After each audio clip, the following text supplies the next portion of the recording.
Assalamualaikum warahmatullahi wabarakatuh.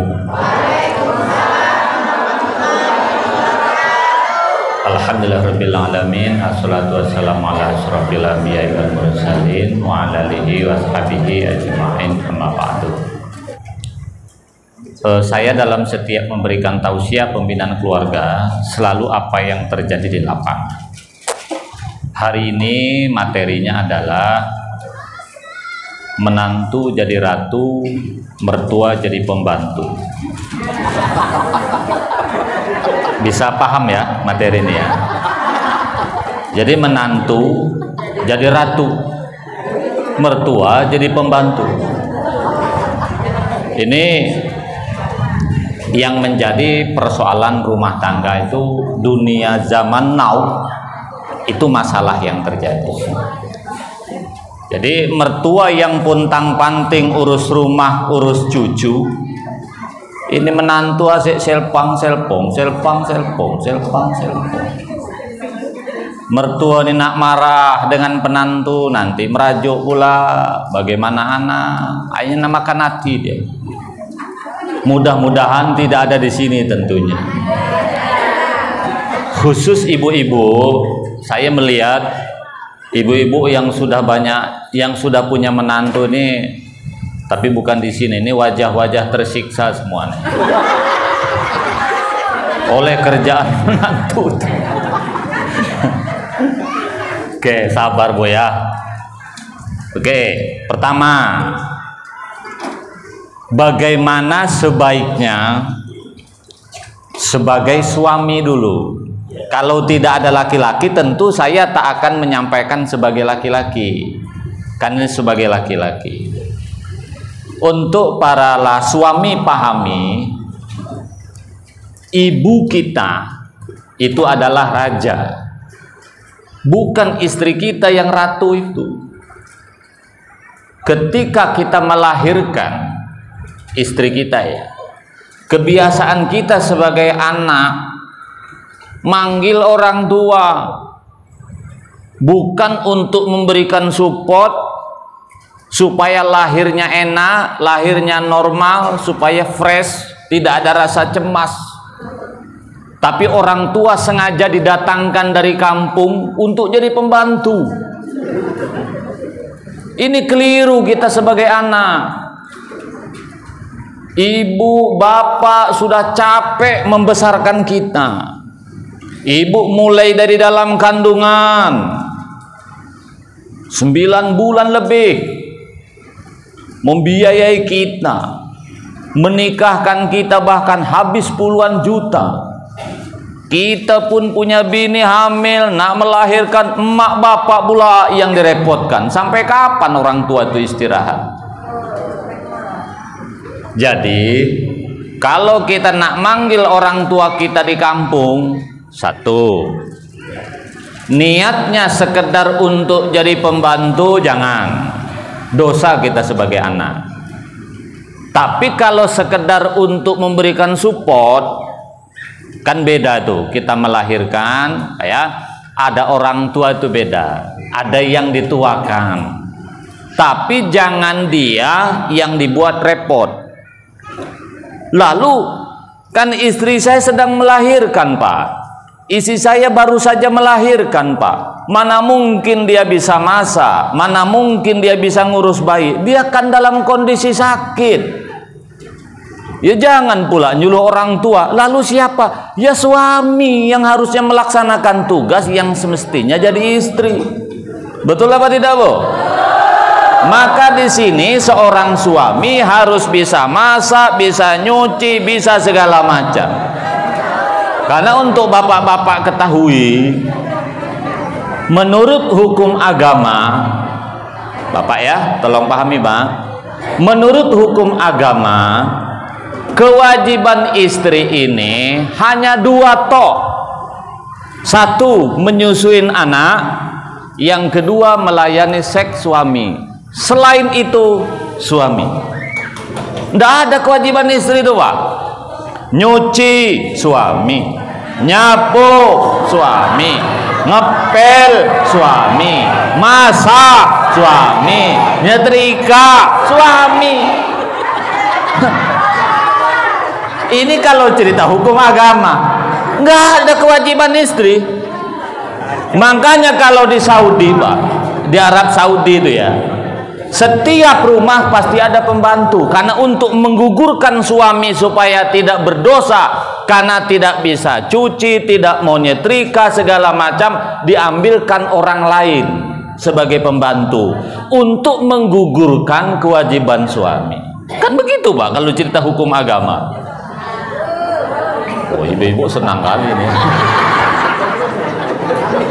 Oleh karena itu saya minta kepada bapak-bapak, jadi ketika nak manggil emak kita, bapak kita, targetnya itu satu, yang boleh untuk membahagiakan orang tua kita karena lahir cucunya, silahkan.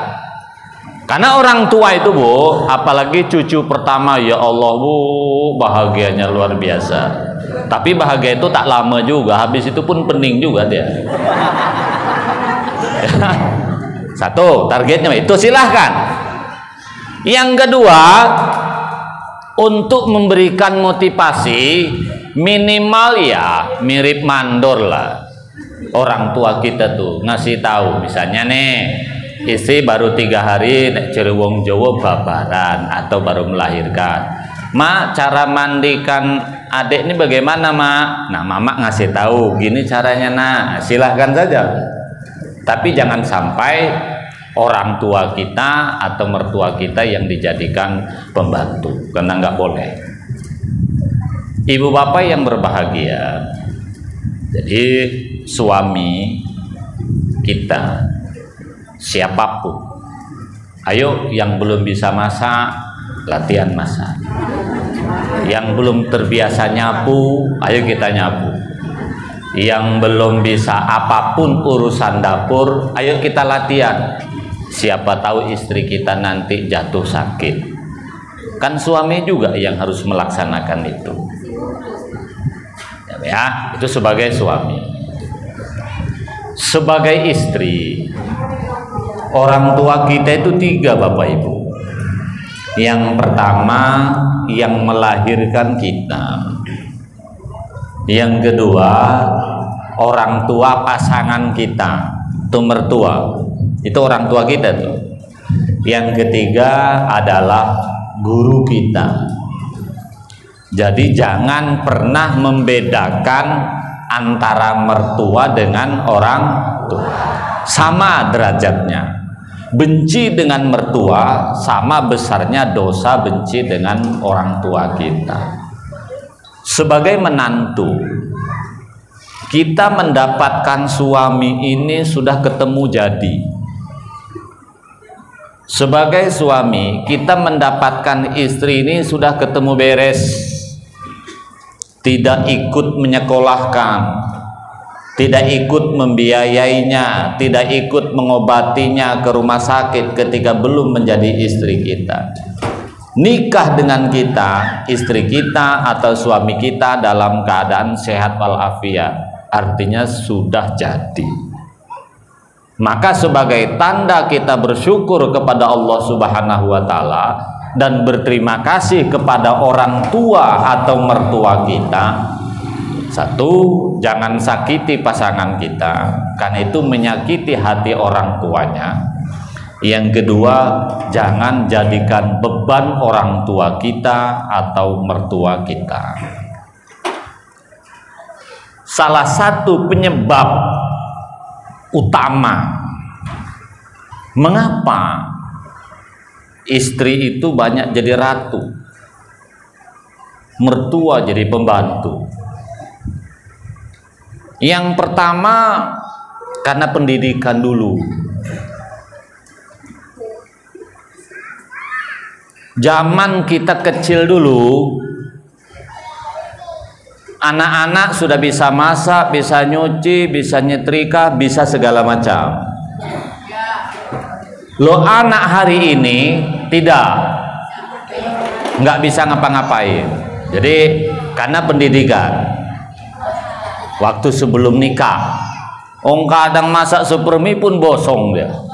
Yang kedua, anak perempuan ini sebelum nikah ya, wawasan, pola pikir terlalu luas, banyak yang dibaca, banyak yang dipikirkan, akhirnya nggak fokus. Karena ternyata suksesnya usaha itu harus fokus. Nah, para istri zaman now ada yang S2, ada yang S1, pendidikan banyak, sehingga di otaknya itu macam-macam. Maka ujungnya ketika menjadi istri mikir politik, mikir macam-macam, jadi pola pikir itu kemana-mana. Kemudian yang ketiga, yang maha dahsyat menghancurkan para menantu, itulah HP. Betul apa tidak? Bini main HP aja. Ini anak pun tak dikasih makan, nyusui pun lupa, sambil nyusui pun main HP aja. Entah anak pergi kemana, mertua nak marah, ini macam mana? Maka kepada ibu-ibu, ayo yang sebagai menantu jangan jadi ratu. Kita adalah istri, maka kewajiban kita adalah kasur, dapur, sumur. Kasur, dapur, sumur. Ulangi, kasur, dapur, sumur.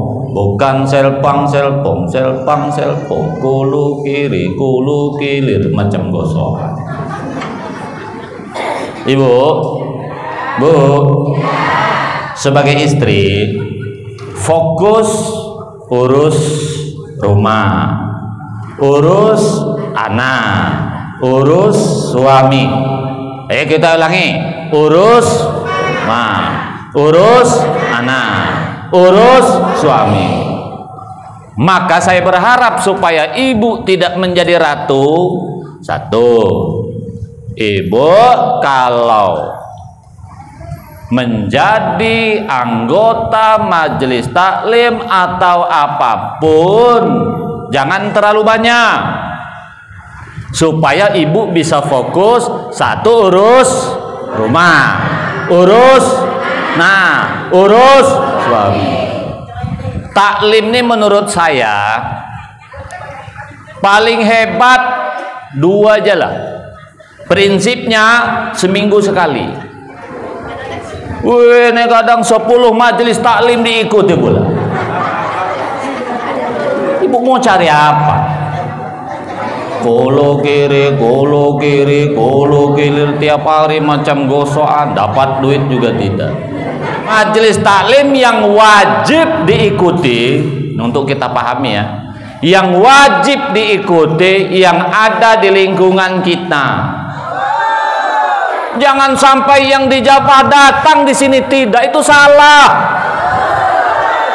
Kita ini nak mati, kita ini mau ada acara, kita ini nanti kalau ada musibah, mau ada acara segala macam, kan butuh tetangga. Betul apa tidak? Jadi kalau ada waktu bersamaan, di sini kegiatan hari Sabtu, di Batam Center hari Sabtu, kalahkan yang di Batam Center, hadir yang di sini. Ibu misalnya mengatakan, Pak Mariono, yang di kampung kami nih Pak Ustadznya tak betul ceramah do. Yang di Batam Center baik-baik, Bu. Lebih penting silaturahmi menurut saya. Mengapa? Sekarang ini sudah ada zamannya YouTube. Sekarang ini sudah ada buku. Kalau ibu ingin cari ustadz yang betul, dengarkan saja ceramah Ustadz Abdul Somad dari NU. Kalau yang Muhammadiyah silahkan dengarkan Ustadz Adi Hidayat. Kalau yang Salafi silahkan dengarkan Ustadz Dr. Khalid Baslama. Itu betul semua, tak ada yang tak betul. Yang ingin paham tafsir, buka YouTube kajian Bapak Profesor Dr. Quraisy Shihab. Yang NU-nya 24 karat silahkan dengarkan ceramah Gus Baha. Apa kurangnya? Jadi silaturahmi lebih penting daripada menghadiri tempat yang jauh. Mengapa ceramah hadir dekat lebih penting? Karena kalau ceramah hanya mendengarkan ibu yang ada di sini, ibu bisa sambil urus rumah, urus anak, urus suami. Saya ingin berikan contoh. Misalnya ibu ikut taklim di Jabal Arafah, situ rombongan katanya. Nah, nunggu jemputan itu udah 1 jam di sini parkir, jemputan datang-datang. Katakanlah acara jam 2, nah, baru bergerak. Datang setengah jam sampai situ. Berapa menit dengarkan ceramah? Masalahnya kadang suami ini muak nengok bini asik taklim terus. Karena ibu selesai majelis taklim tidak cepat balik. Selesai misalnya dengarkan tausiah di Masjid Jabal Arafah, bukannya balik. Selpang, tawaf pula di Nagoya Hill, atas bawah kiri. Belum selesai pula tawaf di situ, ngambil sa'i pula dari Martabak Har. Coba gimana? Itu kadang-kadang nengok suami pening, nengok bini asik taklim aja terus. Apa yang diperoleh? Bu, ibu, saya bukan tidak setuju ibu majelis taklim. Saya senang wong saya ceramahnya kok. Tapi yang saya maksud, jangan korbankan suami, jangan korbankan rumah, jangan korbankan anak demi majelis taklim. Oke, karena begini bu, majelis taklim ini yang di luar-luar itu hukumnya sunnah. Yang wajib itu urus rumah, urus anak, urus itu wajib. Kalau taklim di luar itu sunnah. Mengapa sunnah?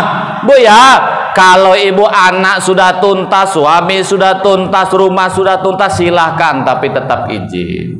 Paham bu?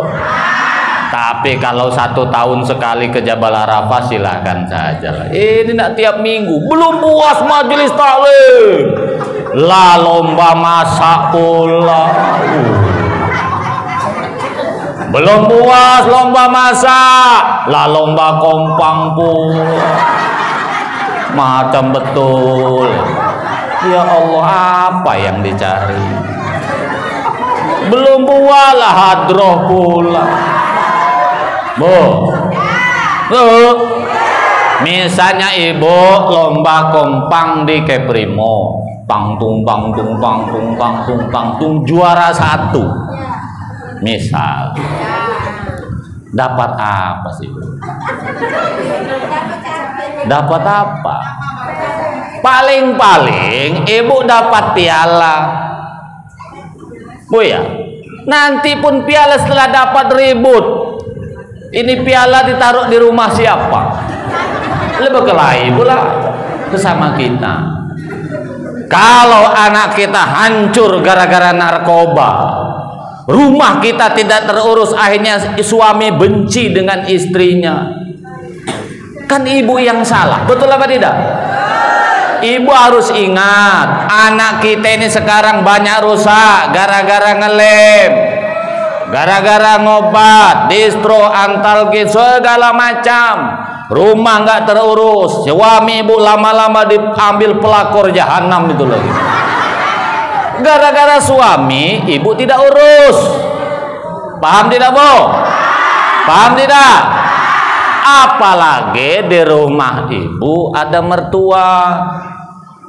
Mertua ibu nanti akan ngomong dengan anaknya. Nah, kemana bini kau tuh? Asik nak pergi aja. Nah, suami ibu ini masuk kategori KOB. Tahu KOB bu? Kalah oleh bini. Jadi kata suami, yang sudah mak, yang sabar, nanti marah, ini gimana? Oke, paham bu? Jangan terlalu banyak kegiatan. Fokus urus apa tadi? Rumah, urus anak, urus. Oke, mudah-mudahan di sini yang banyak keluyuran segera kembali ke jalan yang benar. Apa yang dicari? Belum puas taklim sudah, hadro sudah, masuk PKK lagi. Habis itu jadi tim sukses lagi. Ya Allah, tobat, tobat. Apa yang dicari? Apa?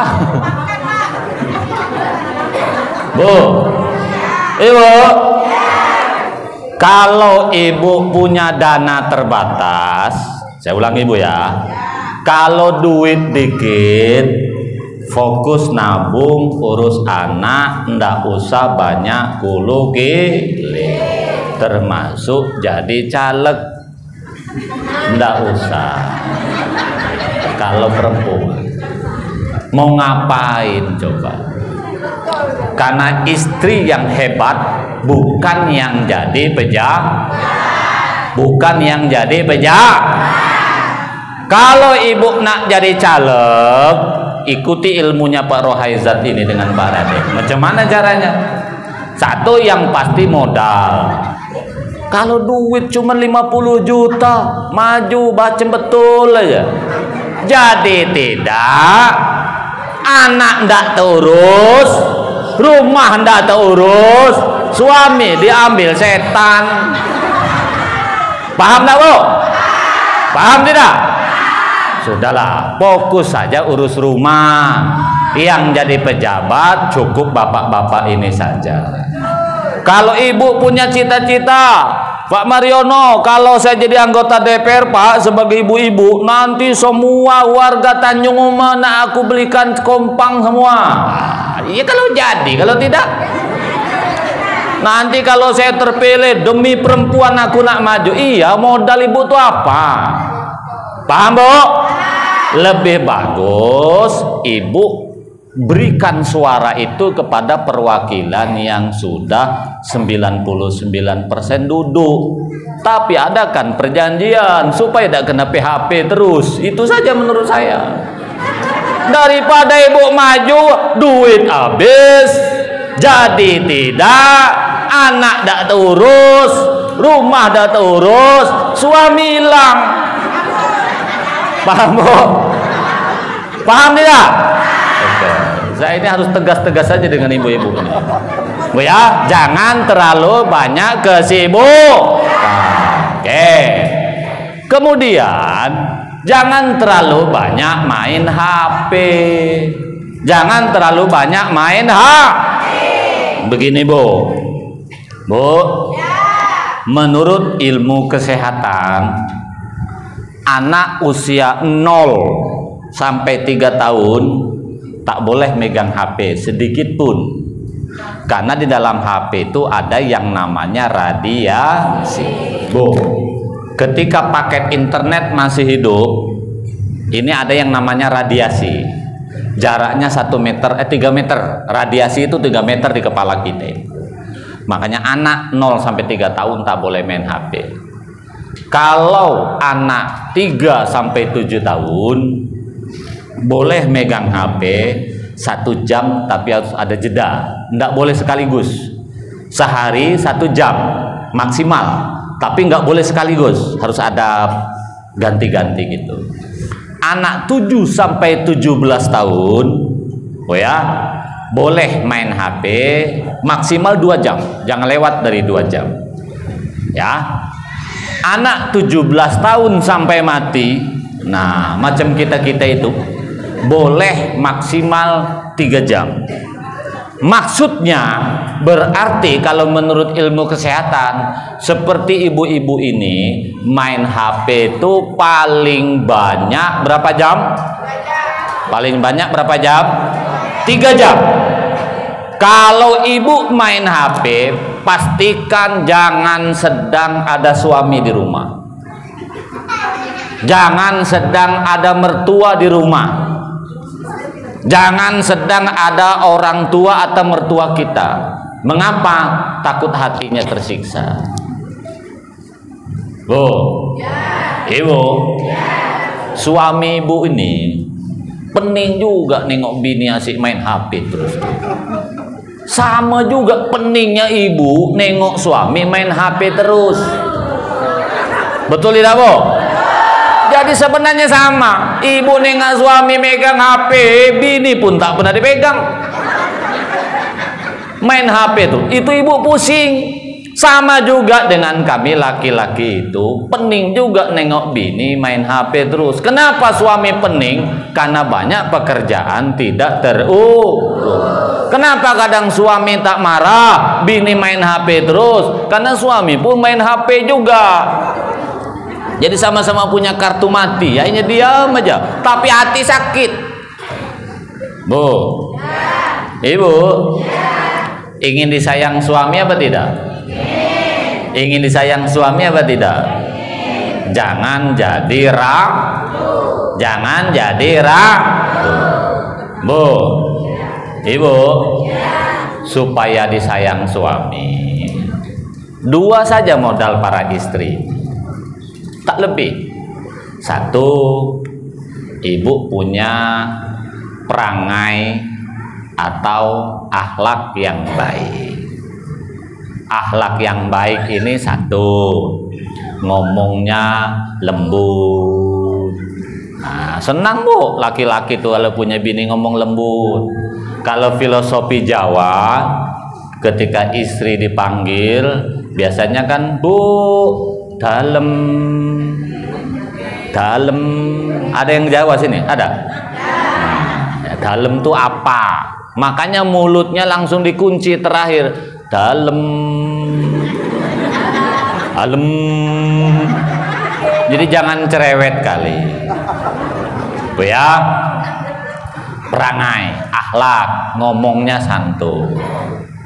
Supaya ibu memiliki perangai yang baik, supaya ibu ini bisa lemah lembut, pastikan masalah jangan menumpuk.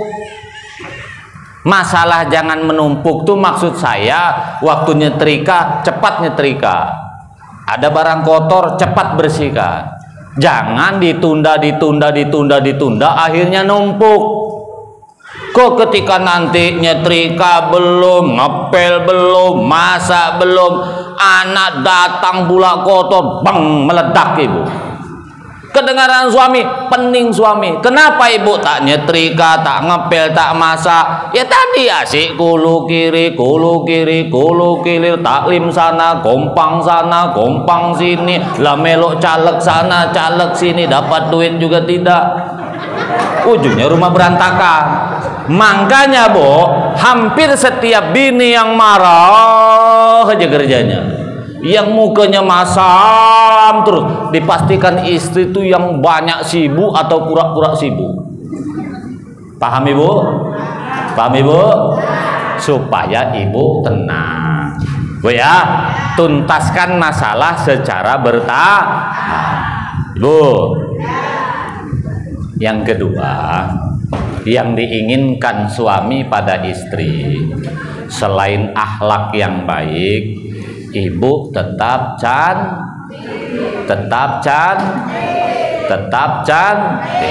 supaya ibu cantik,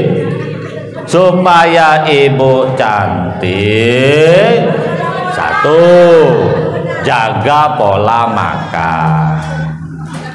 Kalau ibu tiap hari diajak Pak Rudi wali kota dimakan di Golden Prawn, dijamin 1 bulan ibu bentuk badan tak jelas lagi. Karena makan tidak dijaga. Kan ibu supaya cantik, supaya tetap muda, ini kan ada 2. Pertama, apa namanya? Skincare. Nah, pakai bedak, betul apa tidak? Itu kan karena di luar, membersihkan di luar, betul apa tidak? Itu kan kalau skincare, pakai bedak, pergi ke salon, itu kan ibu memolesnya di luar. Ibu jangan lupa, yang paling menentukan sebenarnya bukan di luar, di mana? Dari dalam. Dari dalam itu ibu tenang, tidak stres, nggak banyak pikiran, makan dijaga. Walaupun ibu bolak-balik tiap hari pergi ke salon, tapi kalau marah aja kerjanya tuh, hilang juga cantiknya, betul apa tidak? Oke, jadi ibu ya. Kemudian ibu makan dijaga, Nah, supaya bisa menjaga makanan, ya di rumah saja. Jangan banyak makan super mie, gupat goput, gupat goput, gupat goput. Kalau makan, itulah yang menjadikan rumah tangga nanti berantakan. Ibu-ibu, Bu, Ibu mungkin mengatakan, Pak Mariono, saya ini kan sudah tua, Pak. Nggak mungkin cantik lagi. Jadi macam mana, Pak? Ibu kalau sudah umur 50 tahun ke atas, mau dipoles bagaimanapun tak akan berubah. Sabar. Maka caranya, Bu, coba tanya Ibu lah dengan para laki-laki. Kami nih, Bu, laki-laki nih, kalau sudah tua nih, tak butuh juga bini itu cantik kali, tak juga. Tak ada, Bu. Ya. Yang kami butuhkan di ibu ini, selain urus anak, urus rumah, urus suami, minimal badan ibu tuh jangan bau itu, Bu. Nah, itu udah paten kali lah itu. Ini ngurus rumah tidak, ngurus anak tidak, ngurus suami tidak, bentuk tak jelas, bau pula, coba, ya Allah. Bu, Ibu, supaya badan ibu tidak bau, saya berikan caranya. Jaga pola makan. Kenapa orang bau? Satu, mungkin ngentut aja kerjanya. Satu. Yang kedua, keringat selalu keluar. Keringat selalu keluar, bau ujungnya. Lalu bagaimana caranya supaya suami ketika ada isi harum, ibu pastikan sedang ada suami jangan keluar keringat. Lalu Pak Mariono bagaimana caranya? Pastikan pekerjaan yang menghasilkan keringat tuntaskan sebelum suami pulang atau suami tidak di rumah. Suami masuk jam 7, balik jam 4 kalau kerja ya. Berarti tuntaskan dulu dari jam 7 sampai jam 4 itu nyapu, nyetrika. Yang menghasilkan keringat biasanya 5 macam. Nyetrika, ngepel, masak, nyuci, apalagi yang satu. Biasanya memandikan anak. Ya, itu mengeluarkan keringat. Nah, ini kerjakan dulu sebelum suami pulang. Apakah bisa? Bisa. Masak juga keluarkan keringat. Masak berapa menit? Coba kita bayangkan ibu-ibu, emak kita dulu di kampung. Kalau mau makan jam 8 malam, itu maghrib mulai masak. Belum ngambil kayu segala macam. Dulu orang tua kita, ibu kita masak tuh 2 jam. Tuntas semua, nggak masak emak kita. Lalu ini air sudah disiapkan, tinggal putar keran keluar air. Nggak perlu lagi pakai menghidupkan api macam mak kita ditiup pakai kayu tuh, tak ada lagi. Putar gas LPG, tak masak pakai rice cooker 15 menit atau paling lama 20 menit. Ibu tuntas masak berikut lauk pauknya. Apa susahnya? Lu mak sekarang masak tak masak akhirnya suami, anak makan super mie aja terus. Kemana kerja bini? 25 menit, masuk jam 7 suami pergi, balik jam 4, anggaplah masak 30 menit. Nyetrika, berapa baju yang disetrika sebenarnya? Paling lama nyetrika hanya 1 jam. Itu pun kalau anaknya 4. Kalau anak cuma 2, suami 1, ibu berarti 4 orang, Bu. Selesai nggak kira-kira 1 jam? Selesai. Nyapu paling 20 menit. Berapa sih rumah? Lebar rumah kita. Emak kita dulu rumah 10 kali 15 meter, lebarnya luar biasa. Ditambah lagi pepohonan, tuntas tiap hari nyapu. Ini rumah cuman 5 kali 6 meter, sudah kepotong dapur, kepotong kamar, nyapu tak tuntas. Apa kerja bini? Selpang, main HP terus. Kapan ibu tobatnya ini? Ayo kita pakai otak nih, Bu. Paham tidak, Bu? Begitu juga semuanya. Jadi ketika suami pulang, Ibu ndak masak lagi karena masakan sudah tuntas. Ibu nggak nyetrika lagi karena setrikaan sudah tuntas. Ibu nggak nyapu lagi, nggak ngepel lagi. Ibu sudah wangi kayak bidadari dari surga. Alangkah sedapnya kita laki-laki. Ya Allah, tak akan begini lagi kita, Pak. Kalau bunyi macam percayalah, Bu. Bu, Ibu, kalau ibu sudah seperti itu, walaupun ibu potongan sudah mulai tak jelas, kami nih tak akan juga kemana-mana, Bu. Karena kami laki-laki nih, Bu, sadar juga, Bu, nak begini lagi tuh modal nak besar juga. Kami ini sadar, cuman kadang-kadang terpaksa saja sebenarnya. Maka ibu yang harus paham. Bu, Bu, paham tak cakap saya? Alhamdulillah kalau paham, Ibu. Saya takut tak paham juga. Ibu ya, sebelum suami pulang, tuntaskan pekerjaan yang menghasilkan keringat. Kenapa ibu keringatan? Karena banyak gerak.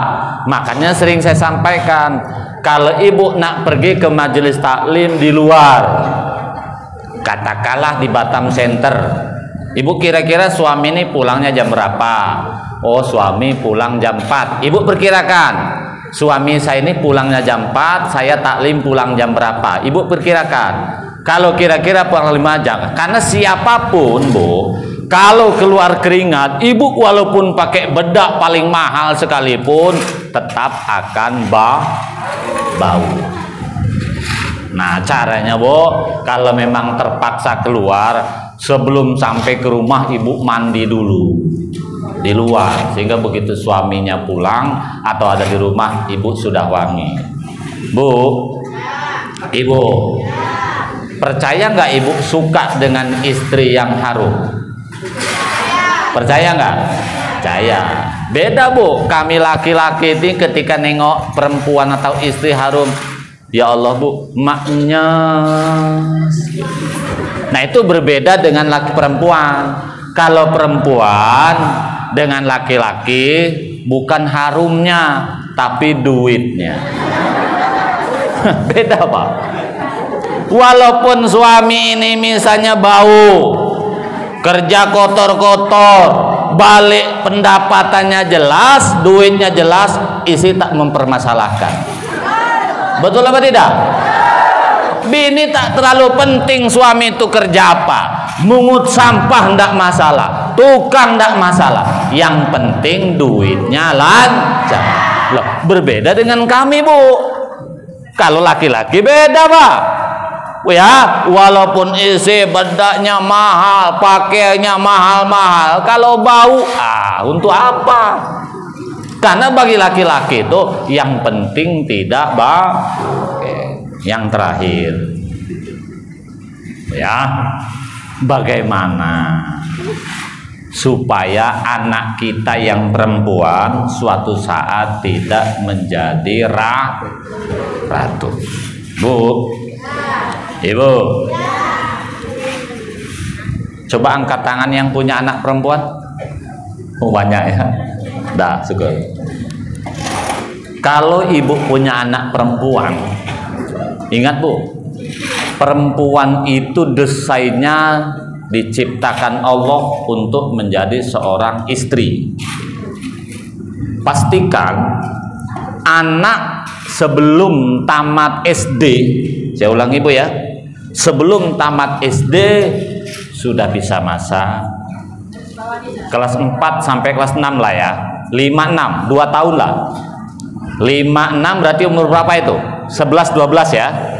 11-12 tahun anak ibu harus bisa masak, bisa nyuci, bisa nyetrika, ya, bisa urusan dapur.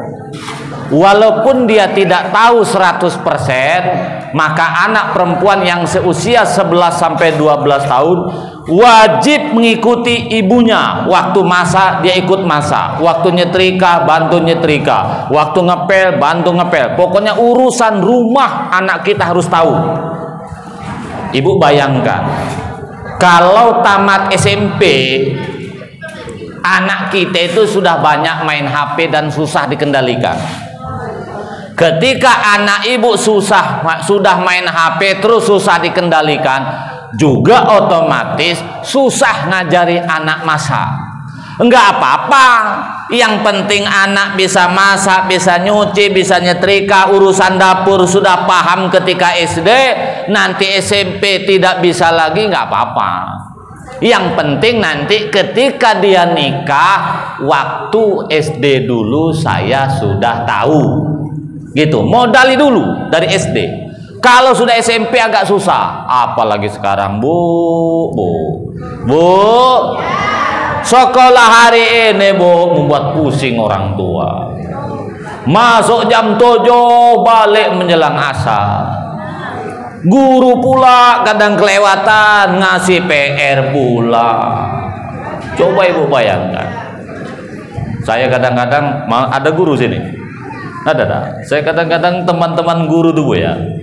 Satu guru ngasih PR kepada anak 10. Satu guru tuh. Kalau dia ngajar 4 kelas, satu kelas 40, berarti ada sekitar 160.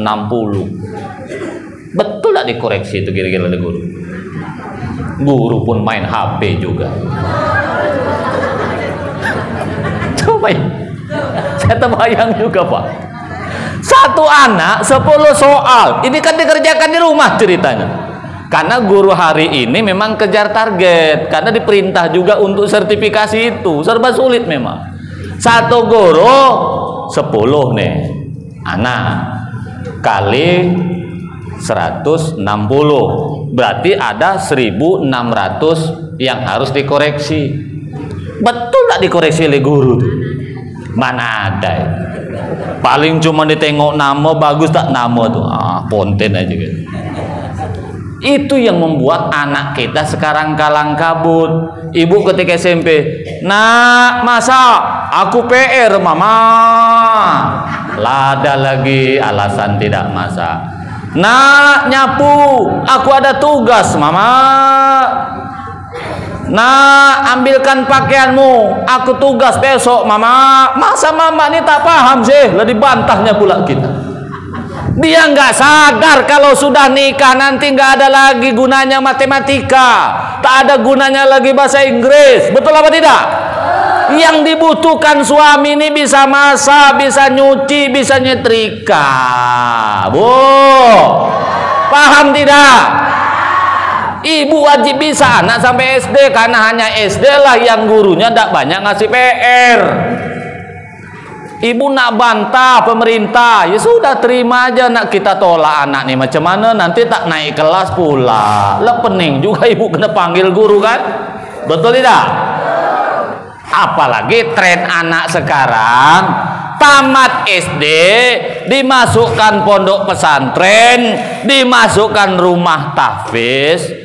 Nak bisa apa anak nanti? Betul anak kita hafal Quran, tapi bisa masak apa tidak?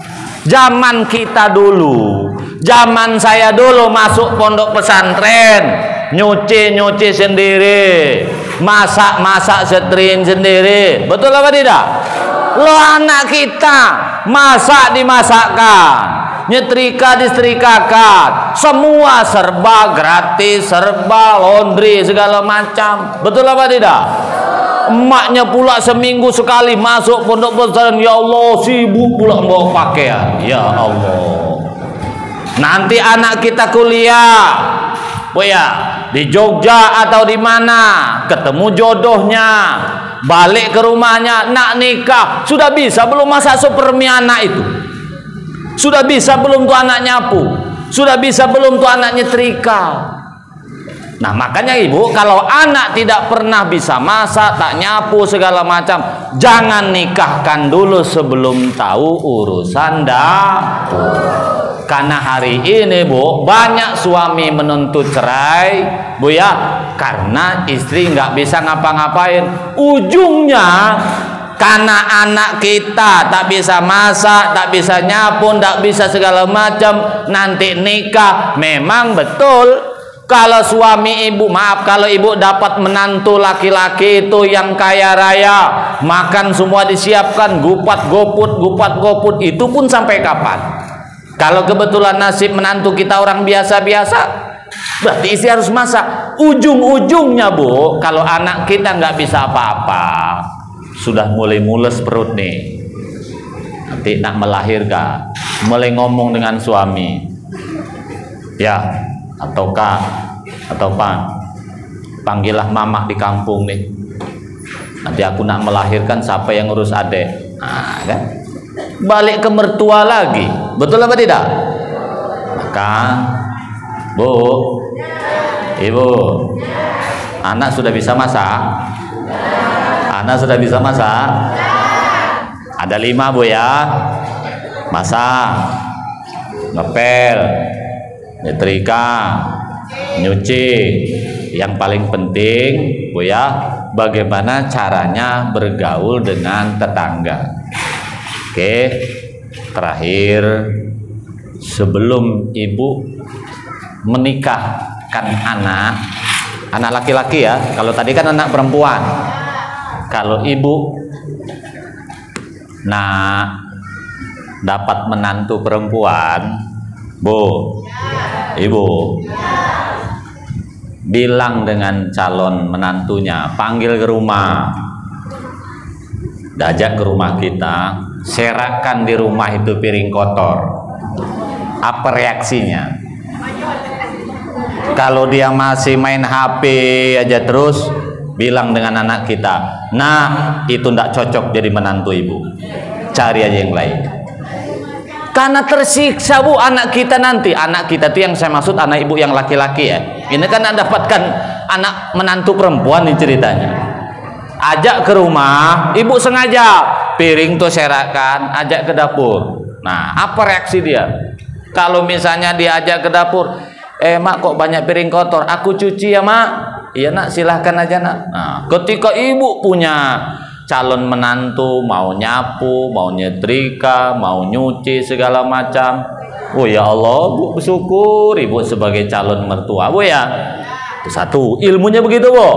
Yang kedua, kalau ibu tetangga itu ada sedekah, ada acara Bu, calon menantu kita perempuan tuh ajak bersama kita nek ciri wong Jawa rewang, tahu rewang ya?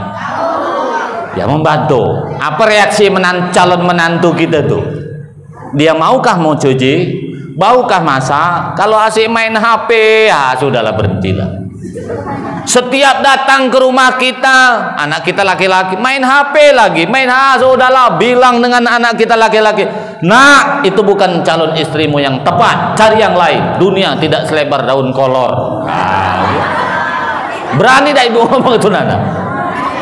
Berani apa tidak? Iya, karena nanti Bu, coba saya tanya ibu, Bu, ini bukan masalah ibu ya. Ibu kira-kira pening dah nengok menantu asik main HP terus? Pening apa tidak? Pening apa tidak? Berarti sudah banyak jadi menantu, jadi mertuan ya.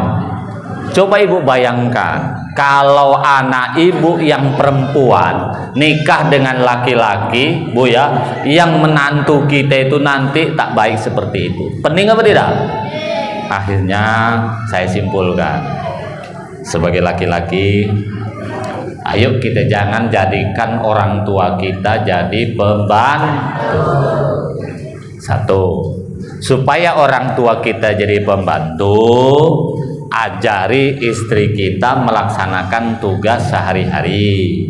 Kalau istri kita sedang sakit, nyapu, masak, nyuci, ngepel, ini kewajiban orang tua atau kewajiban suami? Orang tua atau suami? Orang tua atau suami? Oke, nanti ibu ngomong ya dengan para suami baik-baik. Supaya ibu tidak menjadi ratu, satu, dengarkan Bu, supaya ibu tidak menjadi ratu, jangan terlalu banyak kegiatan. Boleh kegiatan kalau bisa seminggu maksimal 2 kali, yang sekali taklim, yang sekali silahkan yang lain. Oke, jelas Bu ya? Yang ketiga, jangan banyak main HP. Jangan main HP. Untuk anak kita yang perempuan, sampai kapan supaya anak bisa masak, nyuci, nyetrika? Tamat SD. Kenapa tamat SD? Karena usia SD lah yang ibu bisa paksa anak bisa baca, bisa masak segala macam. Kalau sudah SMP, ya Allah, banyak kali alasan bu, yang PR, pening kepala ibu. Bu, kalau nak cari menantu, pastikan yang tahu urusan dapur. Sekian kurang lebihnya maaf. Assalamualaikum warahmatullahi wabarakatuh. Waalaikumsalam warahmatullahi wabarakatuh. Sebelum